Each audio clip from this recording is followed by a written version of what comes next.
اعوذ باللہ من الشیطان الرجیم، بسم اللہ الرحمن الرحیم۔ السلام علیکم۔ امید کرتی ہوں بیٹے آپ سب خیر و عافیت سے ہوں گے۔ جی آج کا لیکچر شروع کرنے سے پہلے گزشتہ لیکچر کو دیکھتے ہوئے چلتے ہیں۔ گزشتہ لیکچر جو ہمارا تھا اس میں ہم نے ہمارا جو سبق نمبر 14 شروع کیا ہوا آداب معاشرت، اس کا صفحہ نمبر 76 جو ہم نے آدھے کی پڑھائی کی تھی کل، اور اسی میں نے آپ کو مشکل الفاظ خط کشیدہ کرواتے ہوئے ان کے معنی کتاب پر لکھوائے تھے، اور اس کے ساتھ ساتھ آپ کو کچھ الفاظ جو ہیں ان کی گرامر دی گئی تھی، ٹھیک ہے، اور یہی میں نے آپ کو کاپی پر لکھنے کے لیے دیا تھا کہ آپ ان کی جو گرامر ہے وہ کاپی پر لکھیں گے، ٹھیک ہے۔ اور آج ہم اسی سے اگلا شروع کرنے جا رہے ہیں۔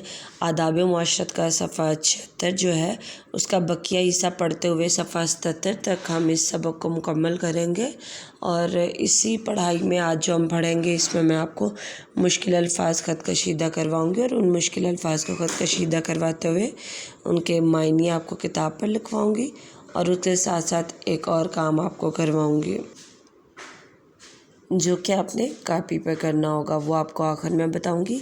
تو چلیں ہم شروع کرتے ہیں آج کی پڑھائی۔ آج ہم صفحہ 76 کا بقیہ حصہ سے شروع کرنے جا رہے ہیں۔ میں پڑھائی کروں گی، آپ بھی اس کے ساتھ ساتھ جو میں الفاظ خط کشیدہ کرواؤں گی کرتے جائیے گا۔ سب کے ہاتھ میں کچی پینسل ہونی چاہیے، اور جو الفاظ میں خط کشیدہ کروا کے معنی لکھواؤں ان کے معنی ساتھ ساتھ کتاب پر لکھتے جائیے گا، کیونکہ آپ کی کتاب بھی جو ہے وہ تیار لازمی ہونی چاہیے جس طرح یہ میں نے کی ہوئی ہے، ٹھیک ہے جی۔ معاشرت کے آداب ہم سے اس بات کا تقاضا کرتے ہیں کہ کسی کو تضحیک کا نشانہ نہ بنائے۔ تقاضا کا میں نے پیچھے بھی آپ کو لکھوایا تھا، طلب کرنا، چاہنا۔ کسی کو تضحیک کا نشانہ، تضحیک کا معنی ہوتا ہے مذاق اڑانا یا توہین کرنا، کسی کی بے عزتی کرنا، مذاق اڑانا۔ جب کسی کو بلانا ہو تو اس کا پورا نام لے کر پکاریں، کسی کا نام نہ بگاڑیں، کسی کی تحقیر و توہین نہ کریں۔ تحقیر و توہین اگر یہاں پر دیکھیں تو گرامر کے اعتبار سے یہ کون سا مرکب ہے، اس میں واو کا استعمال ہوا ہے، یہ مرکب عطفی ہے۔ اور تحقیر کا معنی ہوتا ہے کسی کو حقیر جاننا، یعنی کسی کو مرتبے یا مقام یا حیثیت میں اپنے سے کم سمجھنا۔ حقیر سے ہے یہ لفظ تحقیر، ٹھیک ہے۔ تو حقیر کا معنی ہوتا ہے کسی کو اپنے سے کم سمجھنا، اور اسی طرح توہین کا معنی ہوتا ہے بے عزتی کرنا۔ تو تحقیر و توہین کا معنی ہے کم حیثیت سمجھنا اور بے عزت کرنا۔ اسی طرح کسی کی ٹو اور جاسوسی میں رہنا بھی بری حرکت ہے۔ ٹو ہوتا ہے کھوج یا جاسوسی، اور جاسوسی یا ٹو کا معنی ہوتا ہے معلوم کرنا، کھوج لگانا، معلوم کرنا یا جاسوسی۔ اور جاسوسی میں رہنا بھی بری حرکت ہے۔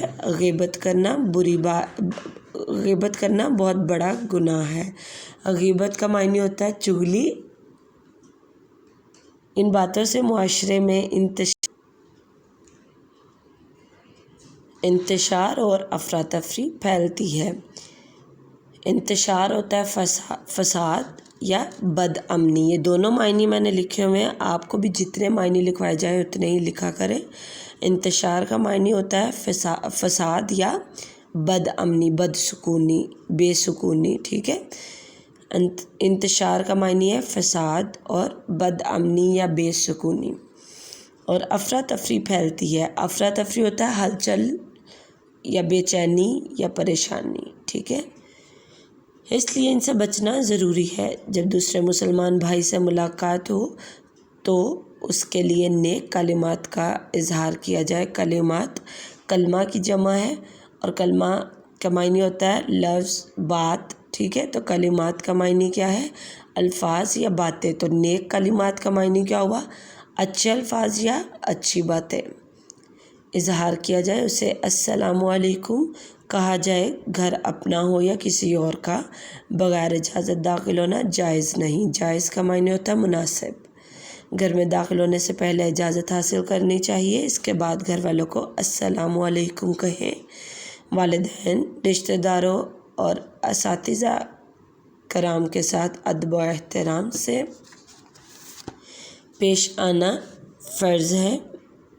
یتیموں، لاوارثوں. لاوارثوں، لاوارث کی جمع ہے. لاوارث ہوتا ہے جس کا کوئی وارث نہ ہو.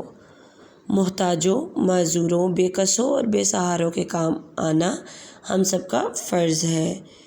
معاشرتی آداب میں عہد کی پاسداری. عہد ہوتا ہے وعدہ، پاسداری کا معنی ہوتا ہے نبھانا. نبھانا یا لحاظ کرنا بھی شامل ہے. ہمارے دین میں ایفائے عہد کا معنی ہوتا ہے وعدہ پورا کرنا کی سخت تاکید کی گئی ہے، یعنی بہت زیادہ زور دیا گیا ہے. ہمیں چاہیے کہ جب کسی سے کوئی وعدہ کرے تو اسے پورا کرے. صفائی اور پاکیزگی بھی معاشرتی آداب میں شامل ہے. ہمیں اپنے لباس اور گھر بار کے علاوہ اپنے گلی محلے، اسکول، دفتر، گاؤں اور شہر کو بھی صاف ستھرا رکھنا چاہیے. اگر ہم ان معاشرتی آداب پر دل و جان سے عمل کریں تو ہمارا معاشرہ زمین پر جنت کا نمونہ پیش کرے گا. نمونہ کا معنی ہے مثال. ہر کوئی اطمینان اور سکون سے زندگی گزارے گا.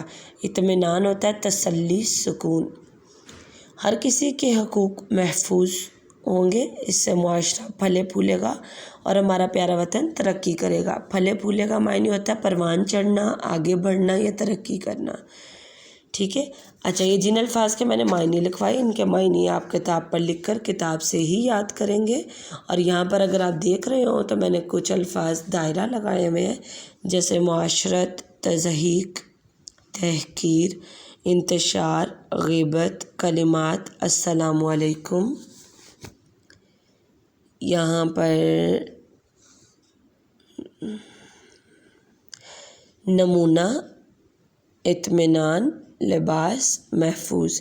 یہ تقریباً 12 الفاظ ہیں. تو اب آپ کا کاپی پر کرنے کا کام کیا ہے؟ جو آج پڑھائی کی آپ وہ پڑھائی کریں گے. جن الفاظ کے معنی کتاب پر لکھوائے ان کے معنی کتاب پر لکھیں گے اور وہ معنی کتاب سے ہی یاد کریں گے. لیکن یہ جو دائرہ لگوائے ہوئے 12 الفاظ ہیں، ان الفاظ کو 12 یا 13 الفاظ آپ اس طرح کاپی پر کریں گے. پہلے تاریخ 8 ستمبر 2021، حاشیہ سب سے پہلے لگائیں گے. جماعت کا کام دن لکھیں گے. عنوان سبق کا نام لکھیں گے آداب معاشرت. ذیلی عنوان دائرہ لگوائے گئے. یہاں پہ میں نے خط کشیدہ لکھ دیا، خط کشیدہ بھی لکھ دے تو مسئلہ نہیں ہے. دائرہ لگوائے گئے الفاظ پر اعراب لگانا. ٹھیک ہے. اور ہمیشہ میں آپ سے کہتی ہوں جب بھی اعراب والے الفاظ لکھنے تو اس طرح ایک لائن پر 3 لکھنے، پھر ان کے درمیان کی خالی جگہ میں اگلی سطر پر 2 الفاظ لکھنے، پھر 3 لکھنے، پھر 2 لکھنے، پھر 3 لکھنے.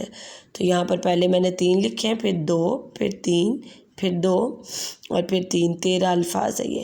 تو اسی طرح آپ لکھیں گے. اور ان کے اعراب میں نے کیوں نہیں لگائے؟ کیونکہ ان کے اعراب آپ خود جو ہے اپنی لغت سے تلاش کر کے اپنی کاپی پر لگائیں گے. ٹھیک ہے. یہی آپ کا ہوم ورک ہے کہ یہ جو الفاظ ہے 13، ان کے اعراب آپ لغت سے خود تلاش کریں گے اور لگائیں گے. ٹھیک ہے. اور یہ کتاب پر لکھوائے گئے الفاظ معنی یاد کریں گے.